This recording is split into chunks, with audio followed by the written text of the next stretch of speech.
Hello, guys, and welcome back to Joe's Ventures. And today, after about nearly 5 or 6 months or so, you can see that we're back here again with a Jurassic World Evolution 2 mod spotlight. We take a look at some of the wonderful mods people have been making and compare them to their real-life fossil counterparts. And today, as you can see, what's really awesome is that not only do we have the model edits back, so the paleo edits and all that are back, rather than just textures and new saves and things. Now we've got new species, so that's going to be really awesome to look through, especially for some of the newer animals that we got going here. We've got a couple new dinosaurs that we're going to be starting off with. We're going to be starting off here by this one's done by Hyper SGYT, I believe you say that, and Altiero Hammond do the textures, I believe, as well. So we've got everyone's favorite big bad big bad hadrosaur. We've got Shantungosaurus.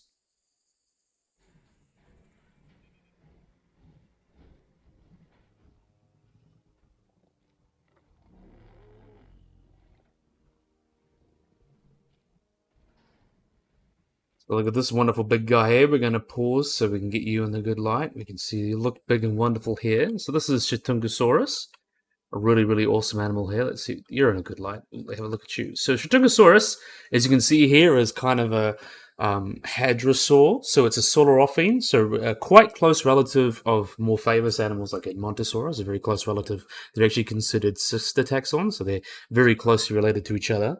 But these guys are found in the late Cretaceous around the Wenxi group in China on the Shandong Peninsula, and it contains the single species of Shantungosaurus giganteus, which is found around the middle to late Campanian age, is generally where they're found in, and they're actually considered one of the largest, if not the largest, hadrosaurs known, as we'll get into, because there's kind of some evidence that Edmontosaurus pretty much matched it in its size. But these guys were first described in 1973, but only a few fossils that have been incomplete have been found. And so lots of scientists suggest that these guys are actually quite similar to Edmontosaurus, so they form they're like the Asian version of Edmontosaurus. So they have their own little clade here. So they're related to Edmontosaurus in that way. And the remains of these several individuals include like limb bones, vertebrae, and skull bones as well. But there are lots of evidence to show that there's distinct features in this guy to in another specimen, there was a Suchomimus, which is actually different growth stages of Shantungosaurus, which is pretty interesting. And as I mentioned, because these guys are related to Edmontosaurus, they're part of that later Cretaceous time.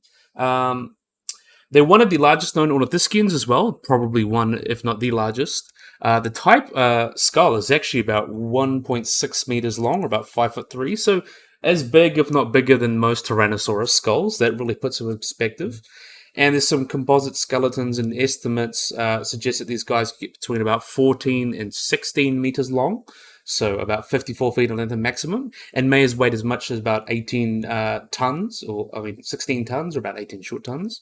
But there have been overestimates and suggest that these guys may have been about 15 meters long, or about 13 metric tons, which still makes it one of the largest hadrosaurs. And really the only animals on land that would have been larger are those really big mammals like Indricotheres and really large proboscideans, so big elephants, and the sauropods, of course. So those were the only guys on land that would have been larger than this guy.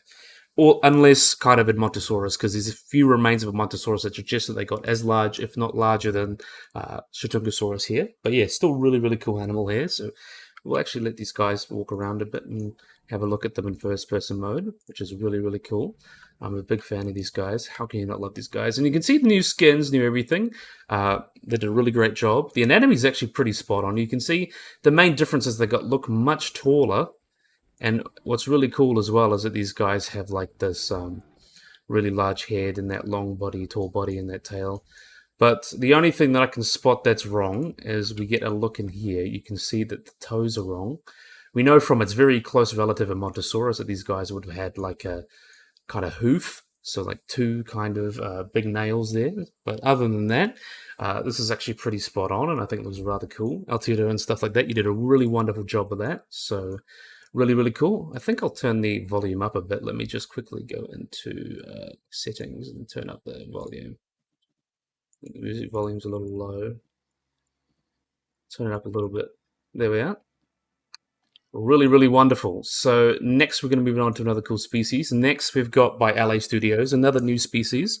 We have got Concavenator. So really excited to go through this one.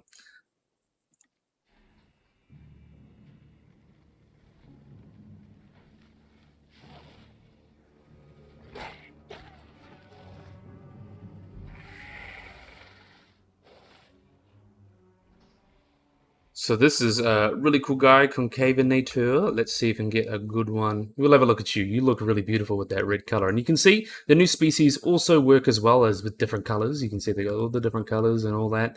Makes them look really, really nice. But we'll stick with you because I like red. Red is definitely my favorite color. So Concavenator, I've covered this guy a few times in different mod sprites and things, but Concavenator is a genus of theropod dinosaur that lived around the early Cretaceous, the Permian Age, and the type species is Concavenator concaricavus, I believe you say, and it means Cunera hunter with a hump because of that quite distinctive hump as you can see there.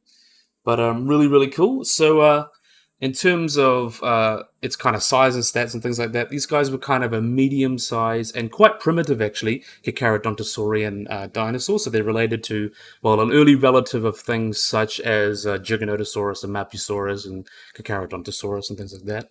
And these guys reach typically about 5 to 6 meters or 16 to 20 feet long and between 320 to 400 kilograms or about 710 to 880 pounds in that range. And they possess quite a few unique features here. As you can see, they've got that quite tall hump on the back there that's got that big concave shape, which gives their name Concavenator.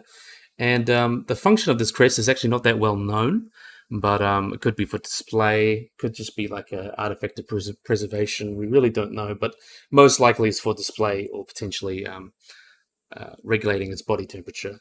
But one really interesting thing about this guy as well is that Concavenator on its arms, it really isn't depicted here, but it still has some kind of feathering. But there are divots on the ulna that's very similar to the quill knobs that birds have, also like raptors, like velociraptor as well. And it suggests that these guys could have long display feathers on their arms. It's a very controversial thing, but we know from other dinosaurs such as Psittacosaurus and Calundrodromeus that it's very possible that feathers were basal to all dinosaurs. So it's very possible that these guys could have had some sort of really weird, wacky, feathery structure, and we just don't have it preserved. But there is quite a bit of speculation to that. Some people think it could just be how the bones were preserved, things like that. It's not really confirmed. But the most kind of agreed upon hypothesis that these guys were most likely scaly, like most other Carcharodontosaurians, or even like most other theropods of its kind of relatives, things like that. But these guys are really, really cool.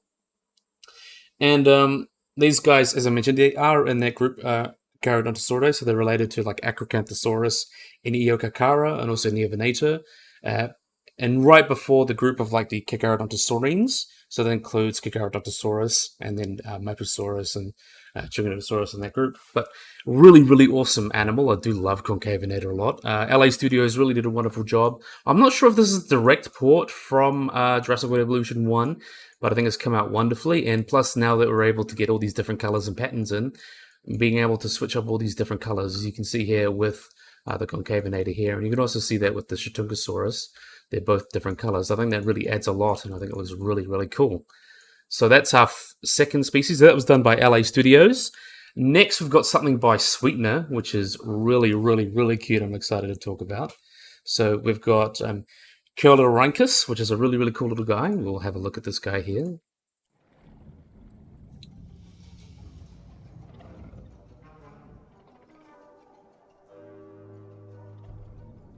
So we're going to have to pause and get really, really close because these guys are just so small.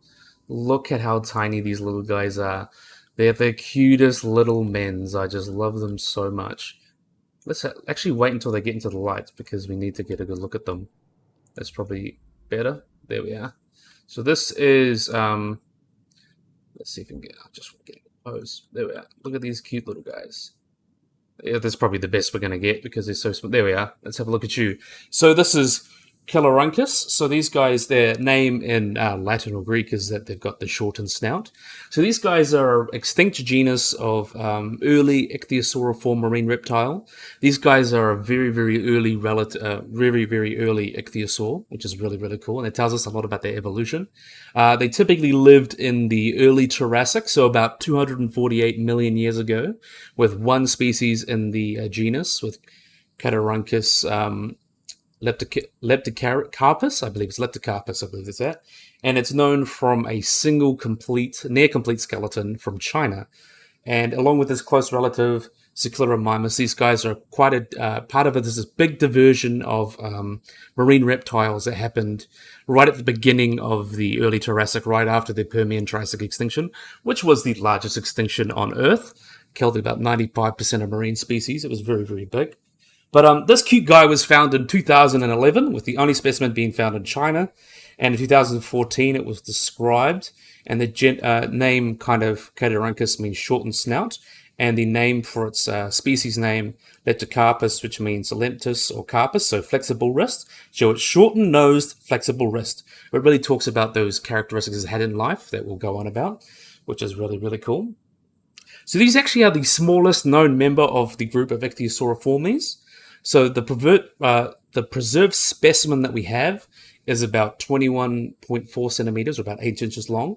And assuming it had a tail proportion similar to its closer relatives, it's estimated that its full body length would be about 40 centimeters long. So it is still quite a small animal and barely fits into Jurassic World evolution, but still very, very cute. And as I mentioned, as part of their name, they've got a very shortened snout. And it only occurs about half of the skull's length, and they have quite a deep jaw. And it's actually quite similar to its relatives, Kyloruncus, I believe you say that. And they have also a quite characteristically large hyoid bone, which could imply that it's maybe a suction feeder, because a lot of animals that have larger hyoids in the water tend to be suction feeders. And it's also been inferred that it's toothless, which is another point to say that it could be a suction feeder. But all these teeth that it had potentially were like either kind of swollen or kind of flattened or things like that. But they have multiple rows of teeth as well, so that could potentially be an octopus towards some kind of like filter feeding. And there's some close relatives, the Hupensuchians, which are like an early relative of the ichthyosaurs, that kind of were adapted for filter feeding. It could be potentially an adaptation that they share, so it's very, very interesting. So lots of very small teeth. And the postcranial skeleton that we have of this guy is only about a few vertebrae. We basically have everything up to the tail. And they have heavily built rib cages with these broad and flattened ribbed as well. They also have gastralia that are quite thin.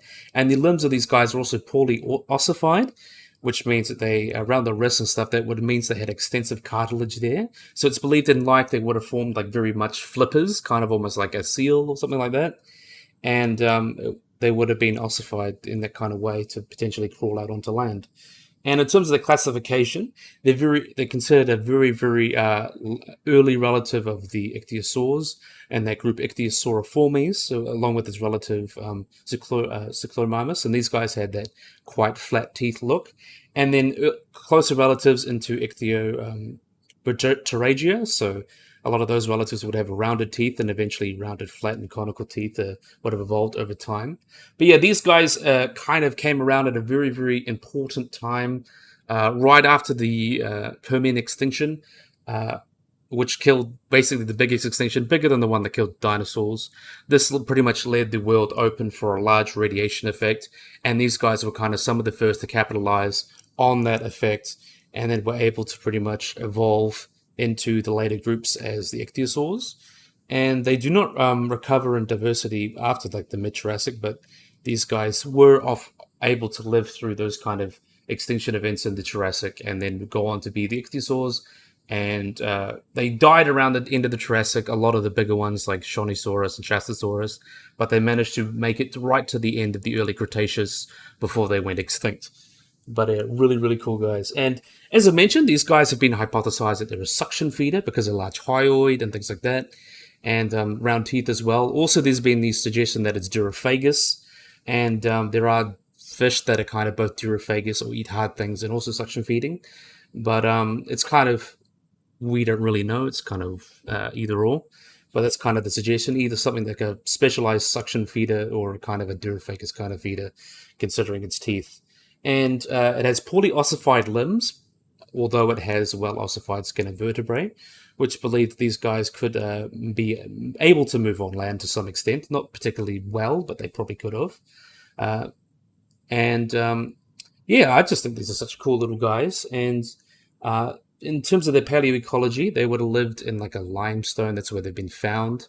And in terms of the ammonite biostratigraphy, they estimate that they would have been around that kind of 248 million years ago during that Middle Jurassic.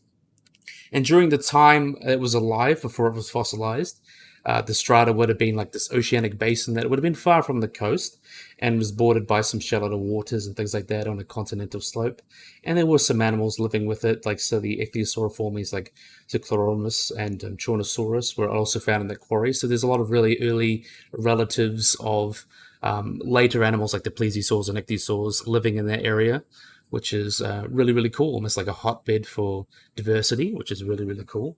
And it's cool that we get to have such a animal that's like so small and underrated, but really important in understanding the evolution of animals that we do like in general, like these large ichthyosaurs, things like that. It's really awesome to see that. But yeah, a really, really cool little guy here. So let's let them swim off.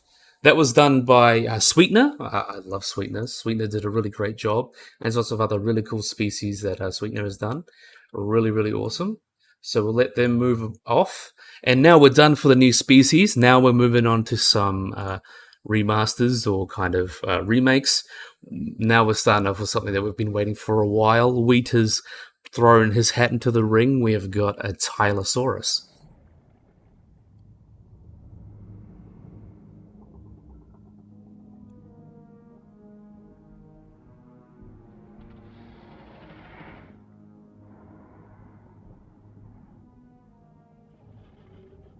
So let's have a look at this wonderful guy here. Oh, let's see. Look at this one. How beautiful. And I love the different colors you get now. So you can see here how much this has changed. So it's very kind of Jurassic Parky, but this is much more accurate to the realistic anatomy of a Tylosaurus.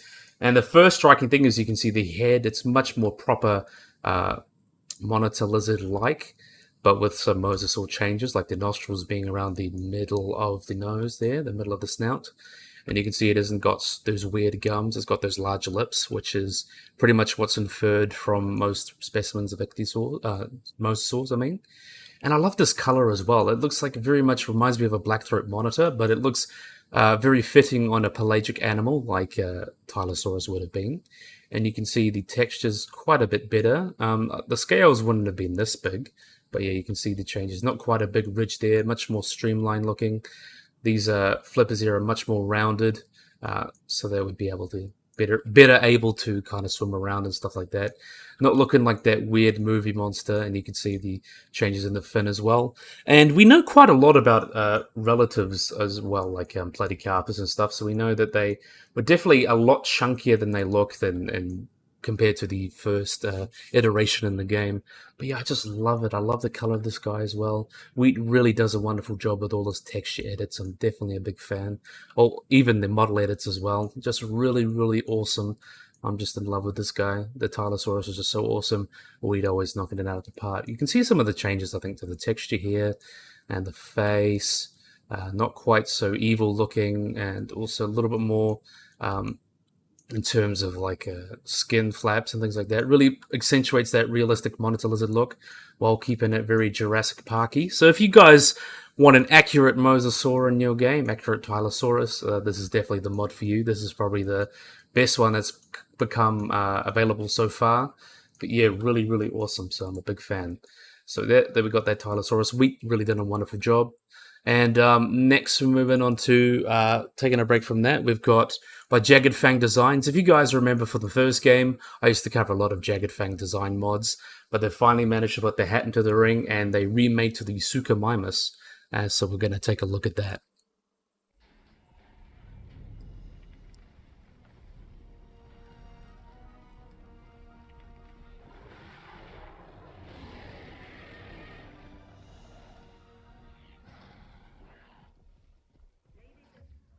Let's have a look at you because you've got the nicest color. You can see how much they've changed it. I just really just love the changes. You can see the texture as well looks so much nicer. So we've got here everyone's favorite big Suchomimus. Really, that accentuates that jagged fang design style. Very interesting where they place the nose, but that's also really cool.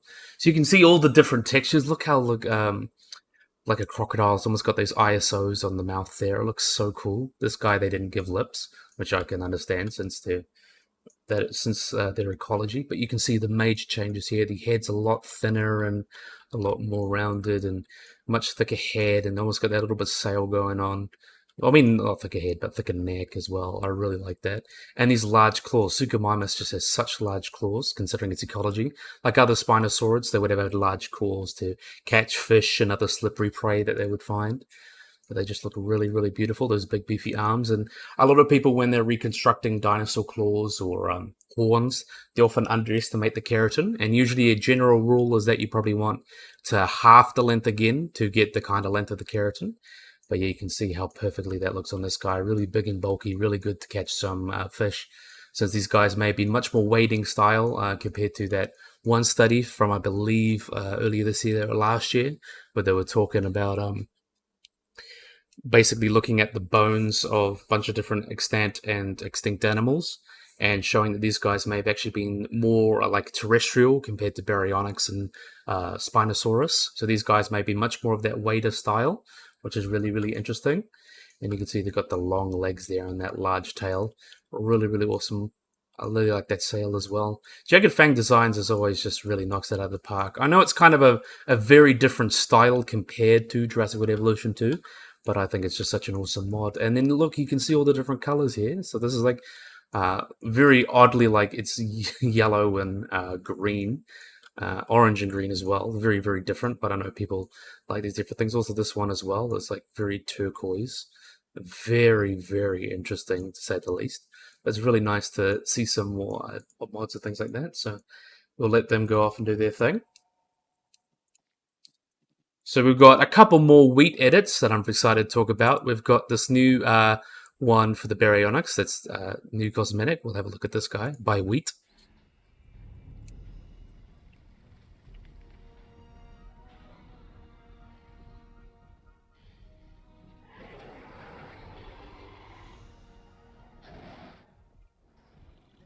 So you can see the biggest changes here. It's not looking like some weird crocodile, but he looks really, really wonderful. Let's have a look at you. So you can see this is much more accurate to the anatomy of Baryonyx compared to the small-armed crocodile-faced one that is found in Jurassic World Dominion and Jurassic World Fallen Kingdom. But you can see how really cool it's got a much more thinner skull. It's based off the website, the old Jurassic World website, the one that was done by Julius Tony, which is actually a well accoladed or infamous, you could say, or famous paleo artist. I'm a really big fan of his work. I do like Julius Tony, but you can have a look at this wonderful rendition here. You can see the changes to the face. Much more fits the skull with that small crest there, that long body, that long skull with the hook there that they use to catch prey. This kind of very rounded neck as well. You can see the texture as well has changed quite a bit. It isn't that very crocodile with the big osteoderms. It's much more smooth, which is probably more accurate to what it would have looked like in life, and also accurate to the website version. They didn't have that osteoderm. But you can see that scale detailed. It looks really, really awesome. You can also see the large arms being greatly enlarged. And you can see how it's very similar to Suchomimus in that regard. I would have had large arms to catch prey and things like that. I think it came out rather wonderfully. Definitely a big fan of that. And then you can see the taller body it's got here. It hasn't got quite the large sail of Spinosaurus or Suchomimus. And then it's got that long tail. And as I mentioned, comparing the same study that compared like Suchomimus stuff, these guys may have actually been quite good divers, which is something they actually didn't really expect. But still really, really cool. And I just love the website colors. It's like that orange and yellow, and then you have that kind of bluish there that really accentuates it. And Wheat, being the kind of spiteful guy he is about the Jurassic World kind of edits, I think it's really given us a really accurate Suchomimus, not Suchomimus, Baryonyx, and I think it's really awesome. I do really love this. I think it came out wonderfully. So we're going to be moving on to the last edit, which is also done by Wheat. So let's just let these guys go through. So we've got here Giganotosaurus. This is an edit done by Wheat as well. This is for the Dominion skin. So this is the one with all the spikes and stuff. I'm really excited to get stuck into this one.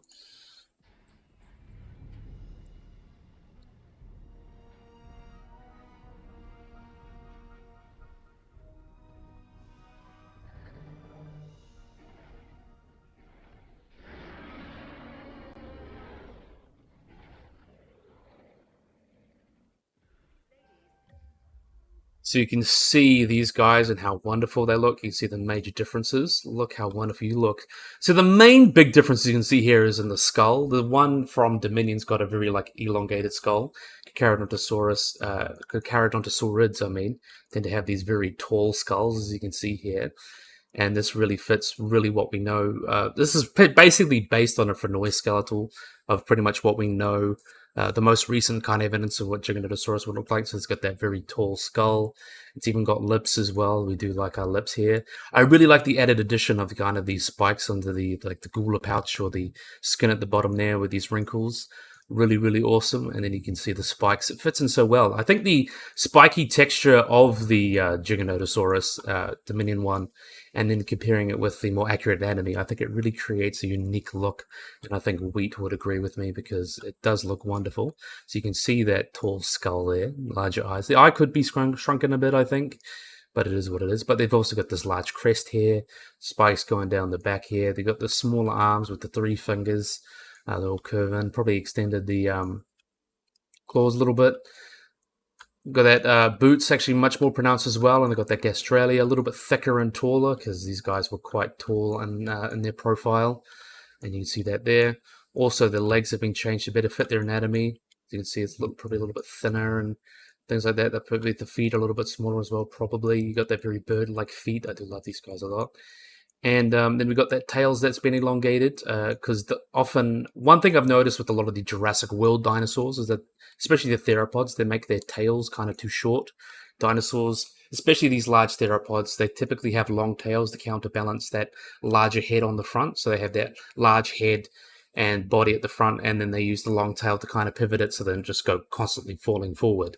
But yeah, that's really, really awesome. And Wheat, as always, knocks it out of the park. I'm a really big fan of this. I really do love this edit that he's done with us, and I hope you guys like it as well. So just a little PSA before we end up. So there is 2 versions of this. There is the kind of the base skin, which I covered here, which doesn't change the color or anything. But there's also a red skin. So you guys want the paleo edit of the Dominion Giganotosaurus with a more reddish color. That's definitely there for you. And same with the Baryonyx. There's this version, which is the website version, which I chose to show off because it's got more accurate scaling. There's also the Jurassic World version, where you have basically the correct anatomy, but you also have the textures and the colors from the Jurassic World game. So basically, it's like this, but with the same textures and the osteoderms and everything. So there's always options there, which is always really, really cool. And yeah, I like that Wheat does those options, and Wheat is definitely a great modder. Same with Jagged Fang, seeing them again. Sweetener, I always love seeing the mods, and Hyper and LA Studios. Really nice to see them joining back from Jurassic World Evolution 1, and it's nice that they've got both new species and these model edits working, so we've got a lot more Jurassic World Evolution to come. So yeah, I think this would be a great place to end the video. So I really, really, really hope you guys enjoyed this video. I hope you guys like and subscribe. Always remember to hit the little bell icon to get notified on anything. So yeah, hopefully you guys enjoyed this video. Hope you guys like and subscribe, and bye-bye.